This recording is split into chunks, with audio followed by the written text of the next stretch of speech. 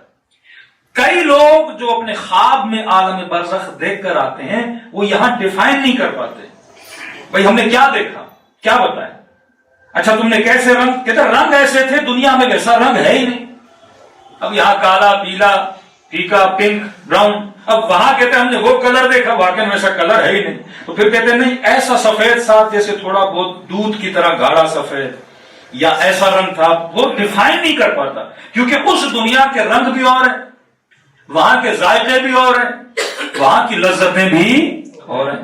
اب بندے کے لیے ڈیفائن بڑا مشکل ہو جاتا ہے۔ تو امیر المومنین نے، میں کہوں گا اس ایک مثال میں امام نے 10 کتابوں کو جمع کر دیا، یعنی بندہ اگر 10 کتابیں پڑھتا تو پھر بھی عالم برزخ اس کی سمجھ میں نہ آتا، لیکن کیونکہ امیر المومنین اور کلام الامام، امام الکلام ہوتا ہے، مولا کا کلام بھی سارے کلاموں کا امام ہوتا ہے، تو امام نے اپنے کلام میں بڑے طریقے سے سمجھایا۔ مولا فرماتے ہیں دیکھو دنیا تصور کرو، عالم برزخ اور عالم دنیا، اب ان دونوں کو اگر کمپیئر کرنا چاہتے ہو تو امیر کی مثال سے کمپیئر کرو۔ امام فرماتے ہیں جس طرح دنیا اور ماں کا پیٹ، عالم برزخ دنیا دو چیزیں ہو گئی، اب امیر فرماتے ہیں جس طرح دنیا اور ماں کا پیٹ، فرماتے ہیں ماں کا پیٹ ہے دنیا اور دنیا ہے عالم برزخ۔ ماں کا پیٹ کیا ہے؟ یہ دنیا ہے، اور جو دنیا ہے یہ کیا ہے؟ عالم برزخ ہے۔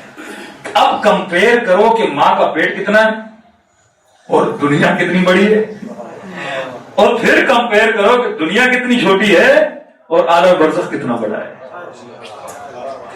جتنی لذتیں ایک بچہ ماں کے پیٹ میں لیتا ہے اتنی لذتیں سمجھو تم دنیا میں لے رہے ہو، اور جتنی لذتیں وہ ماں کے پیٹ سے نکل کر دنیا میں لیتا ہے سمجھو تم اتنی لذتیں عالم برزخ میں لوگے۔ مطلب شکم مادر کتنی چھوٹی ہے لیکن اس بچے کے لیے وہ بہت بڑی دنیا ہے۔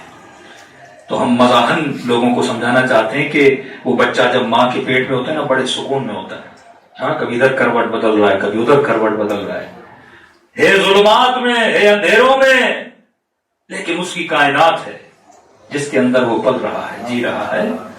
اور اگر کوئی اس دنیا سے، جس دنیا میں وہ بچہ ہے شکم مادر، وہاں پر اس بچے کو کوئی میسج بھیجے کہ میرے لال جس دنیا میں تو جی رہا ہے وہ بہت چھوٹی ہے، باہر آ، بہت بڑی دنیا، روشنی ہے، رنگ ہے، ذائقے ہیں، بہت کچھ ہے یہاں پہ۔ کہتے ہیں بچہ کیونکہ نادان ہے، علم نہیں، باہر دیکھا نہیں ہے، اس کا سب کچھ وہی ہے جہاں پہ وہ جی رہا ہے، تو بولے گا بھائی میں دھوکہ نہیں کھانے والا، نہ ہی باہر آؤں گا، میرا سب کچھ کیا ہے؟ ماں کا پیٹ ہے، اور بڑے سکون میں ہوں یہ باتیں جا کے کسی اور کو سنا۔ کئی لوگ ہوتے ہیں کہ مولویوں کی باتیں، ہمارا تو سب کچھ یہی ہے، کچھ بھی نہیں ہے باہر۔ تو مولا فرماتے جب نکلے گا تو بندے کو پتا چلے گا جہاں تھا وہ کیا تھا اور جہاں آیا ہوں وہ کیا ہے۔ اور اس کے بالعکس جب بچہ شکم مادر سے باہر آتا ہے تو آتے ہی کیا شروع کرتا ہے؟ رونا، پورے ہاسپٹل کو سر پہ اٹھا لیتا ہے۔ روتا کیوں ہے؟ کیونکہ جہاں پہ تھا وہاں سے جدا ہوا.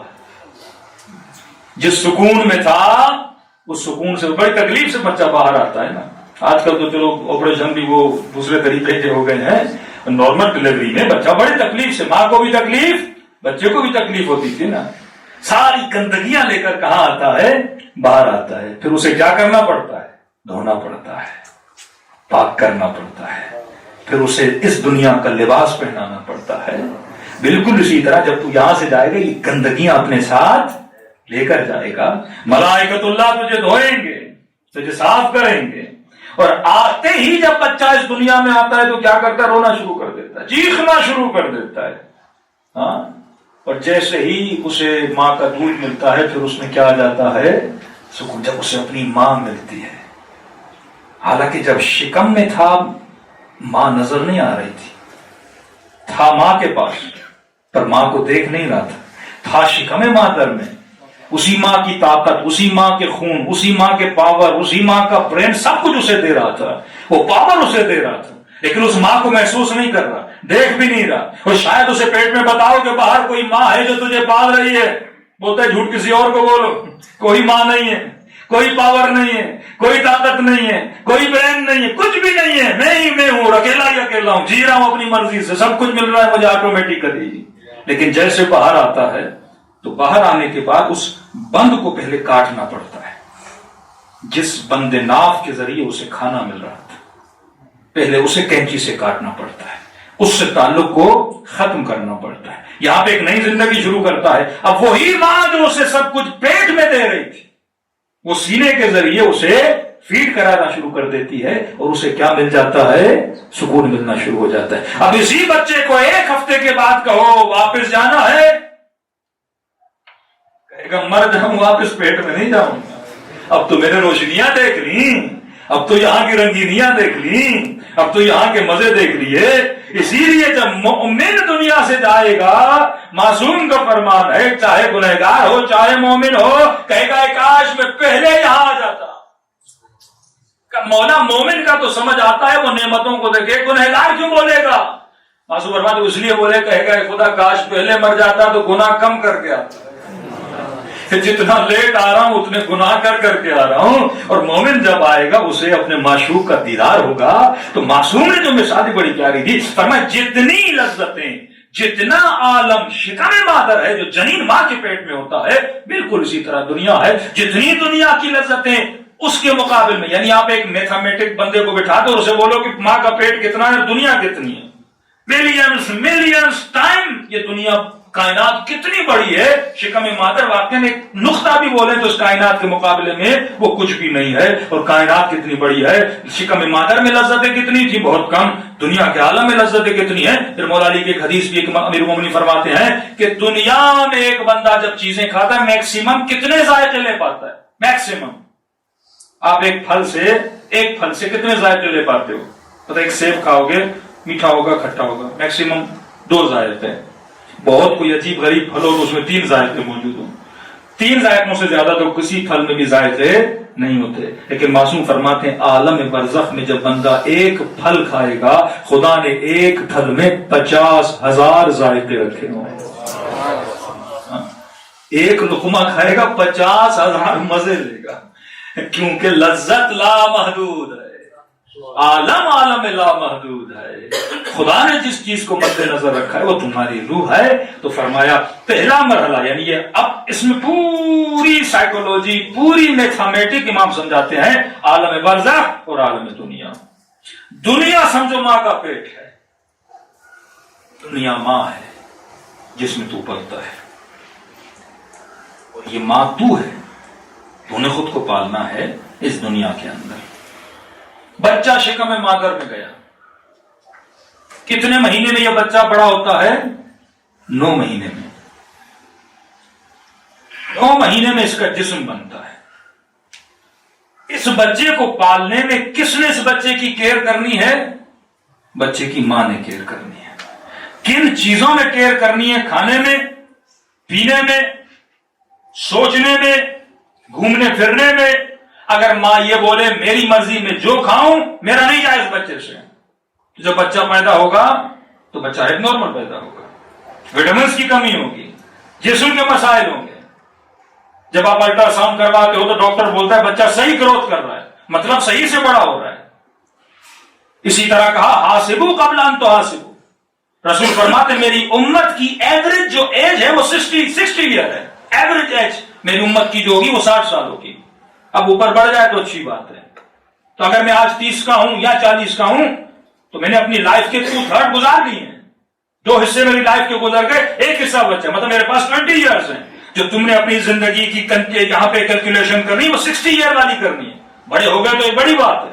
60 سال تمہاری ایوریج ایج ہے، 40 سال تم نے گزار دیے. جس طرح اس بچے کا الٹرا ساؤنڈ ہوتا ہے بھائی گرو صحیح کر رہا ہے، ہاں بھائی گرو صحیح کر رہا ہے، ہاتھ بات دل بل ہر چیز صحیح پڑ رہی ہے، بچہ صحیح سالم ہے. اسی طرح یہ تم نے خود کو اسکین کرنا ہوتا ہے. میں نے 60 سال، میں نے 40 سال، میں نے 30 سال کیسے گزارے؟ صحیح گرو کیا ہے کہ میں نے نہیں کیا؟ اگر صحیح گرو نہیں کرو گے پیدا ہونے کے بعد معذور پیدا ہوگے. اگر ماں اس بچے کا خیال نہ کرے کھانے میں پینے میں مختلف چیزوں میں، بچہ صحیح سے گرو نہیں کرے گا. اور پیدا ہونے کے بعد تکلیف کسے ہونی ہے؟ ماں کو بھی ہونی ہے، بچے کو بھی ہونی ہے. اسی طرح جب تو پیدا ہوگا، اصل معصوم فرماتے ہیں تیری پیدائش وفات نہیں ہے، وفات پیدائش کا نام ہے. اصل تو پیدا کب ہوگا؟ جب تو اس دنیا سے جائے گا. اس وقت تو جی نہیں رہا، اس وقت یہ پروسیس ہے جو تو گزار رہا ہے. میں کسی بندے سے پوچھوں کہ بھائی آپ کی ایج کتنی، آپ کاؤنٹ کب کرتے ہو؟ ایج کاؤنٹ کب کرتے ہو؟ پیدا ہونے کے بعد. اور 9 مہینے جو ماں کے پیٹ میں تھے وہ کیوں نہیں کاؤنٹ کرتے؟ وہ بھی تو لائف تھی نا جو تم نے 9 مہینے گزاری، اس میں بھی تو جان تھی نا. لیکن وہ لائف کاؤنٹیبل نہیں. اسی طرح جب عالم برزخ میں پیدا ہوگے تو یہ لائف کاؤنٹیبل نہیں ہوگی. یہ شکم مادر ہے، یہاں تو گرو کر رہا ہے، یہاں تو بڑا ہو رہا ہے، یہاں تیری روح بڑی ہو رہی ہے، یہاں تیری روح گرو اپ کر رہی ہے. شکم مادر میں جسم بڑا ہو رہا تھا، دنیا میں آ کر جسم بھی بڑا ہوتا ہے، روح بھی بڑی ہوتی ہے. یہاں چیزوں کو مضبوط کرو گے تو اس عالم میں جا کر مضبوطی سے چل پاؤ گے. اگر معذور ہو کر پیدا ہوگے تو وہاں نہیں چلو گے. معذور کی مثال کو سمجھو. جس طرح بچہ شکم مادر میں بالکل اسی طرح تو دنیا کی شکم کے اندر ہے. شکم مادر کا انوائرمنٹ اگر صحیح نہیں ہوگا، کھانا اگر صحیح نہیں ہوگا، بچے کی دیکھ بھال اگر صحیح نہیں ہوگی، بچہ معذور پیدا ہوگا. اب 4 طرح کے بچے دنیا میں پیدا ہوتے ہیں. اسی طرح 4 طرح کے لوگ عالم برزخ میں پیدا ہوتے ہیں. پہلا بچہ جو دنیا میں آتا ہے صحیح سالم بچہ، پھیپھڑے صحیح، گردے صحیح، ٹانگ ہاتھ پاؤں سب صحیح سالم بچہ. نارمل بچہ جب پیدا ہوتا ہے باپ کو بھی خوشی، ماں کو بھی خوشی، بچہ خود بھی خوش ہوتا ہے. دوسرا بچہ جو ناقص پیدا ہوتا ہے، دنیا میں پیدا تو ہو گیا لیکن ایک ہاتھ لے کر آیا، ایک ٹانگ لے کر آیا، ایک آنکھ لے کر آیا، کوئی نہ کوئی نقص عضو اس کے اندر موجود ہے. جب یہ دنیا میں آتا ہے اسے دنیا تکلیف نہیں دیتی، اپنا ناقص ہونا اسے تکلیف دیتا ہے. دنیا کا انوائرمنٹ ویسا ہی ہے جیسا صحیح سالم بچے کے لیے تھا، کیونکہ یہ ناقص پیدا ہوا ہے. اسے کیا کر رہا ہے وہ انوائرمنٹ؟ تکلیف دے رہا ہے. ماں بھی تکلیف میں، باپ بھی تکلیف میں. تیسرا جو بچہ جو ناقص نہیں ہے، ایکسٹرا آرڈنری چیزیں لے کر آیا ہے. 2 دل لے کر آ گیا، 2 ہاتھ لے کر آنے تھے 4 ہاتھ لے کر آ گئے، 2 سر لے کر دنیا میں پیدا ہو گئے. بھئی آپ کو تو خوش ہونا چاہیے، آپ کے بچے کے پاس 2 دل ہیں، سب کے 1 دل ہیں.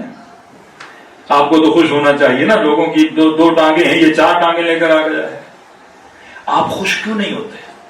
آپ کو کون بتاتا ہے یہ بچہ ایب نارمل ہے؟ کوئی نہیں بتاتا. آپ سمجھتے کیسے وہ ایب نارمل ہے؟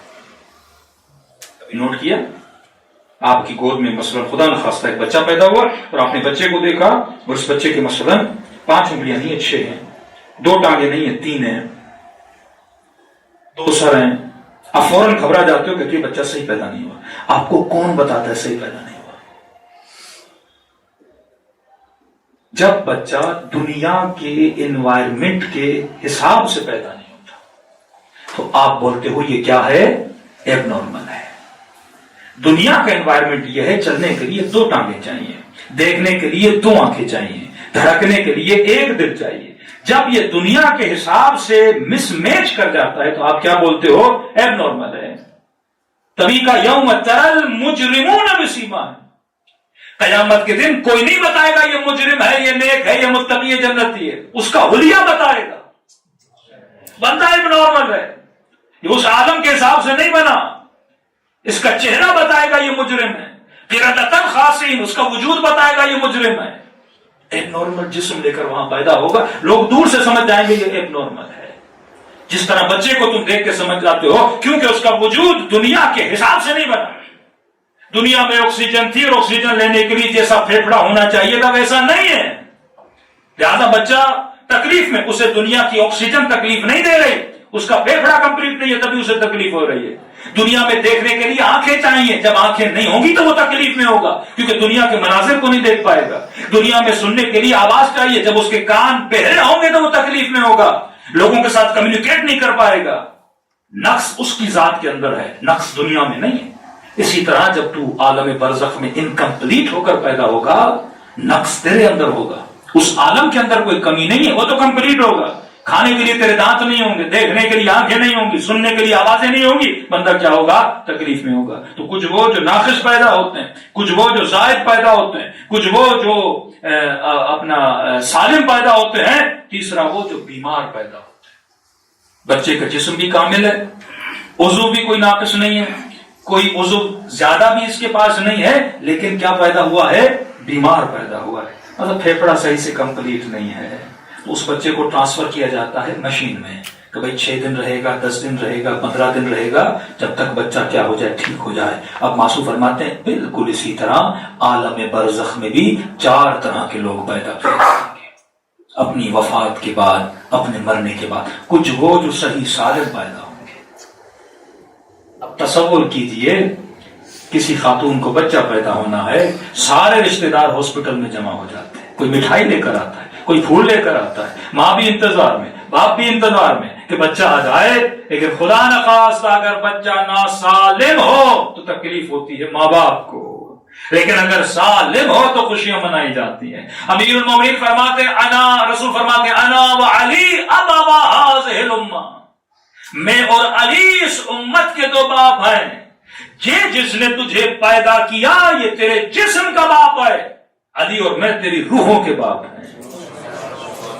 جیسے تو بابا بولتا ہے، اماں بولتا ہے، یہ تمہارے جسموں کے ماں باپ ہیں، تمہارے روحوں کے ماں باپ نہیں ہیں. روحوں کے ماں باپ میں اور علی ہیں. جسم کو ریسیو کرنے کے لیے دنیا کا ماں باپ تجھے ریسیو کرتا ہے، اور اگر تو صحیح سالم ہو اسے خوشی ملتی ہے، اور اگر تو صحیح سالم نہیں اسے تکلیف ملتی ہے. بالکل اسی طرح جب تو دنیا سے عالم برزخ میں پیدا ہوتا ہے، تجھے ریسیو کرنے کے لیے میں رسول اور علی ابن ابی طالب آتے ہیں. اگر تو صحیح سالم ہو کر پیدا ہوگا تو علی کے چہرے پر خوشی آ جاتی ہے. لیکن اگر تو ناقص پیدا ہوگا، جتنی تکلیف تیرے ماں باپ کو ہوئی یا تجھے ہوئی، تیرے بچہ اگر ناقص تھا اس سے کئی گنا زیادہ تکلیف ہمیں ہوتی ہے، کیونکہ ہم نے محنت کی ہے اس دین کو پہنچانے کے لیے. تو یہ جس دنیا میں آپ رہ رہے ہیں یہ تکامل کا عالم ہے. بچے کا جسم شکم مادر میں کمپلیٹ ہوتا ہے، دنیا میں آنے کے بعد بھی تو کئی چیزوں کو کمپلیٹ یہاں پہ کرنے کے لیے آیا ہے. تیسری چیز، جو بچہ ماں کی شکم میں ہوتا ہے اس بچے کو اللہ کئی چیزیں عطا کرتا ہے. شکم مادر میں بچے کو زبان دی، شکم مادر میں بچے کو ہاتھ دیے، شکم مادر میں بچے کو ٹانگیں دی. لیکن میرا آپ سے سوال ہی ہے، زبان کیوں دی جبکہ اس نے ماں کے پیٹ میں بولنا نہیں ہے؟ ٹانگیں کیوں دی جبکہ اس نے ماں کے پیٹ میں چلنا نہیں ہے؟ کان کیوں دیے جبکہ شکم مادر میں اس نے سننا نہیں ہے؟ آنکھیں کیوں دی جبکہ شکم مادر میں اس نے دیکھنا نہیں ہے؟ ساری چیزیں ماں کے پیٹ میں دی، پر وہاں کسی کام کی نہیں تھی. وہاں نہ چلے گا، نہ دوڑے گا، نہ دیکھے گا، نہ چیخے گا، نہ بولے گا، وہاں کچھ بھی نہیں کرنا. لیکن ساری چیزیں وہاں دی وہاں پر ہے، پر دی یہاں کے لیے. ٹانگیں وہاں دی، چلے گا کہاں؟ یہاں پہ چلے گا. آنکھیں وہاں دی، دیکھے گا کہاں؟ یہاں پہ دیکھے گا. معصوم فرماتے ہیں بالکل اسی طرح تجھے کئی چیزیں دنیا میں دیتا ہے پر دنیا کے لیے نہیں دیتا، وہ عالم برزخ کے لیے دیتا ہے.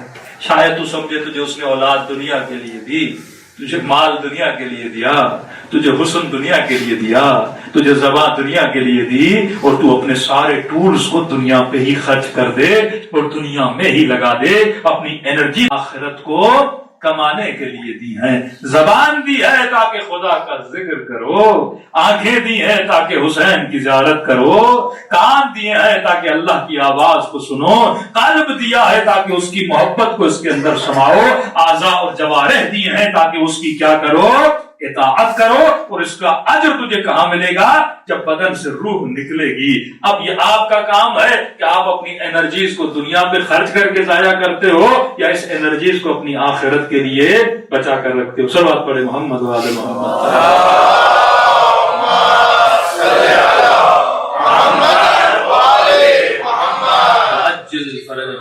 تو کبھی یہ مت سوچئے کہ امام حسین نے اپنے بدن کو کربلا میں خدا نخواستہ ضائع کر دیا.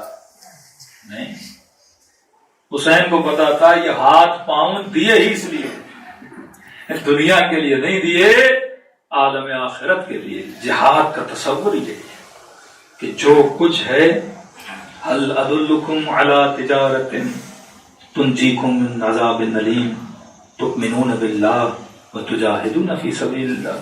اللہ کہتا ہے هل ادلکم، کیا میں تجھے ایک ایسے بزنس کی دعوت دوں جس میں نفع ہی نفع ہے، جس میں نقصان نہیں ہے. بے اموالکم، مال کے ذریعے، جانوں کے ذریعے، اولاد کے ذریعے. آپ میرے ساتھ بزنس کرو گے کس چیز کی؟ گیو اینڈ ٹیک ہوتا ہے نا، پیسہ دیا اس کے عوض کچھ دیا. اللہ کہتے ہیں میرے ساتھ بزنس کرو، کچھ دو تو تمہیں دوں گا.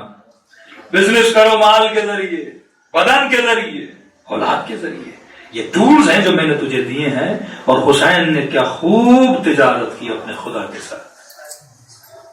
یہ نبی طالب نے شب ہجرت کیا خوب تجارت کی. اور بھی تو آئے نا دنیا میں، امیر شام وہ بھی تو دنیا میں آیا، یزید وہ بھی دنیا میں آیا، متوکل، ہارون، مامون، فرعون، قارون، ان کے پاس بھی سب کچھ تھا، پاور تھی، طاقت تھی، لیکن انہوں نے اپنی طاقت اور پاور کو دنیا کے لیے استعمال کیا.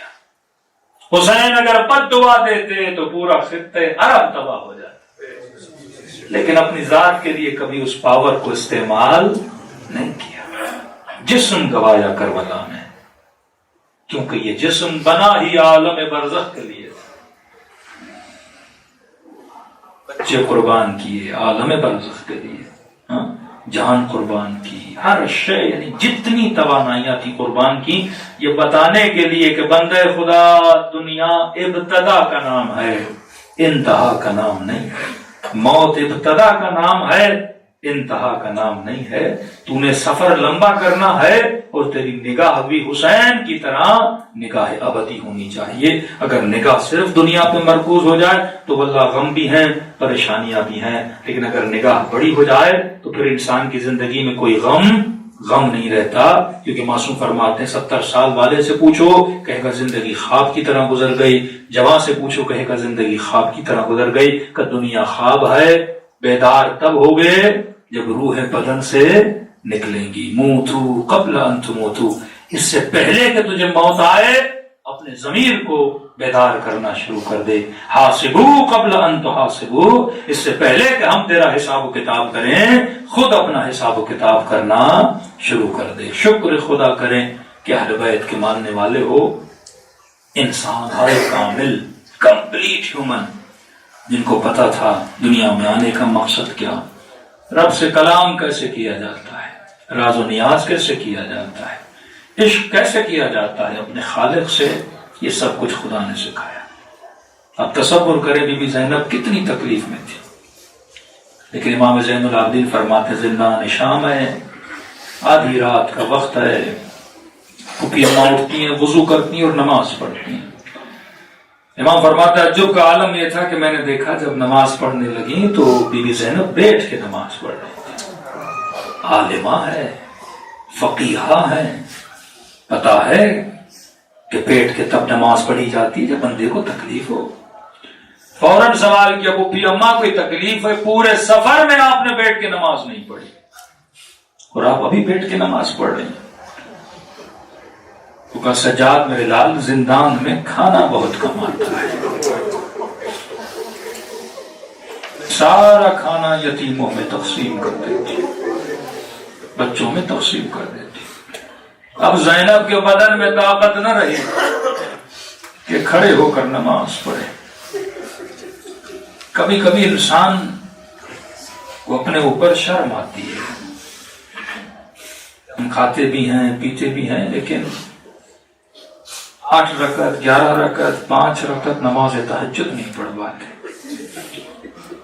اس وقت بندہ سوچے کہ زینب کتنی تکلیف میں تھی۔ یہ عشق ہے جو بندے کو اٹھاتا ہے، مطلب عشق کی کمی ہے۔ جب مجلسوں میں آئے تو حسین سے وہ عشق مانگو جو عشق خدا ان کے دل میں تھا، اور یہ عشق اگر ملے گا تو اسی دربار سے ملے گا۔ السلام علی الحسین وعلی علی ابن الحسین وعلی اولاد الحسین وعلی اصحاب سب مل کے سلام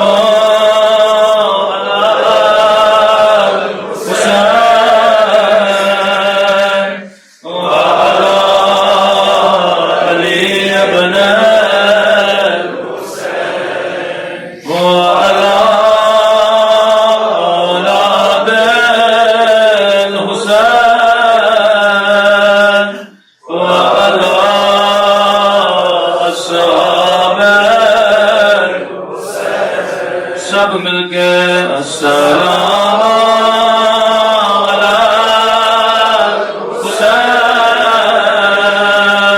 وعلی علی ابن حسین وعلی اولاد الحسین وعلی اصحاب سلام زینب کی لٹی ہوئی چادر پہ،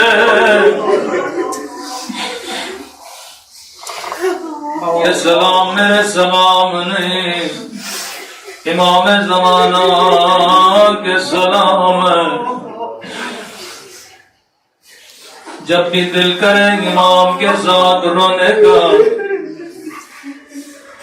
زیارت ناہیہ پڑھا کرو۔ ناہیہ یعنی امام زمانہ کا نوحہ، سنیں گے اپنے جد کے مذاہب خود امام کیسے بیان کرتے ہیں۔ فرماتے مومن تو سن کے روتا ہے لیکن تیرے امام نے یہ منظر اپنی آنکھوں سے دیکھے۔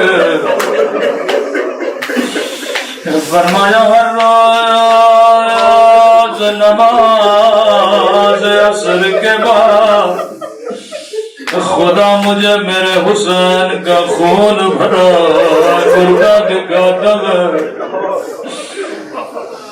سنیں گے آپ کے امام زمانہ کیسے اپنے جد کے مذاہب بیان کرتے ہیں۔ 3-4 جملے پر قیامت کے جملے۔ فرمایا میرا سلام قیدی بیبیوں پہ، جن کے ہاتھوں کو ان کی گردنوں سے باندھ گیا تھا۔ میرا سلام زخمی کلاریوں پہ، اللہ جانے یہ کس بی بی کی کلاریوں ہے۔ علماء فرماتے اشارہ بی بی زینب کی طرف، لیکن میری سمجھ میں نہیں آیا بی بی زینب پہ تو بڑے مصائب آئے، ظالم نے تازیانہ مارا، کبھی نیزے کی نوک سے مارا، لیکن امام زمانہ نے وہ منظر یاد نہ کیا۔ اللہ جانے کلائیوں میں ایسا کیا تھا کہ حضرت خدا یاد کر کے رو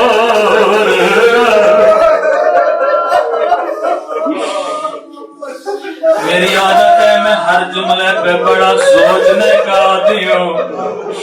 میں نے بڑا سوچا بلا کلائیوں کے زخمی ہونے میں ایسا کیا تھا کہ امام زمانہ رو رہے۔ جب میں نے ایک روایت پڑھی مصیبت میری سمجھ میں آ گئی۔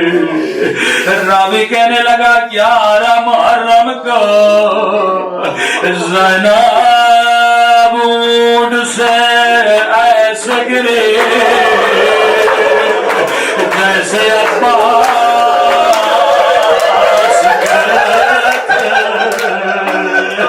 شاید کوئی جوان مجھ پہ اعتراض کرے مولانا یہ آپ نے کیسے پڑھا؟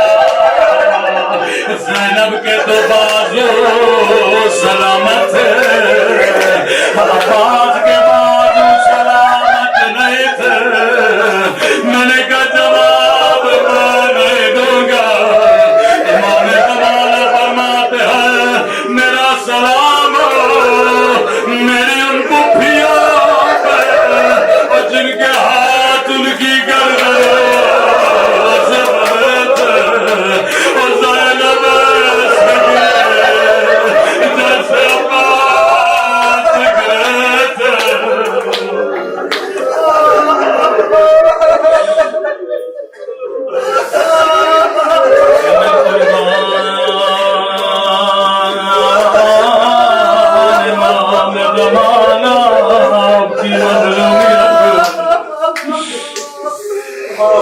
میرا سلام ان زخمی کلائیوں پہ جنہیں پس گردن باندھ گیا تھا۔ اگلا سلام اس سے بھی درد بھرا سلام جو مومنین صاحب اولاد ہیں جن کے گھروں میں چھوٹی چھوٹی بچیاں وہ امام کے جملے کو محسوس کریں گے۔ فرمایا میرا سلام ان ننھے سے رخساروں پہ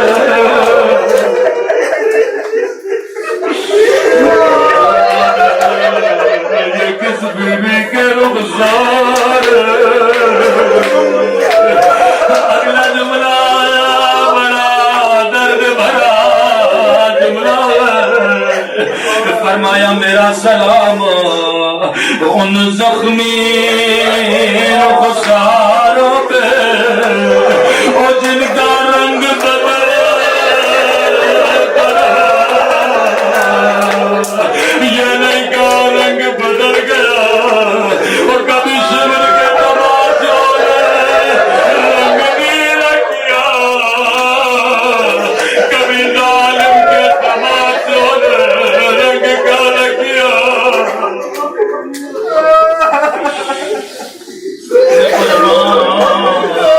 امام زمانہ آپ کی مظلومیت میں آخری سلام اور زحمت کو تمام کرو۔ یہ وہ منظر تھے جنہوں نے میرے امام کو خون رلایا۔ میرا سلام ان زخمی کلائیوں پہ جنہیں پس گردن باندھ گیا۔ جب یہ سلام سنو خدا کو ان کلائیوں کا واسطہ دیا کرو، خدا کو ان رخساروں کا واسطہ دیا کرو، آخری سلام اور زحمت کو تمام کرو۔ فرمایا میرا سلام ان خشک ہونٹوں پہ میرا سلام پھٹے ہوئے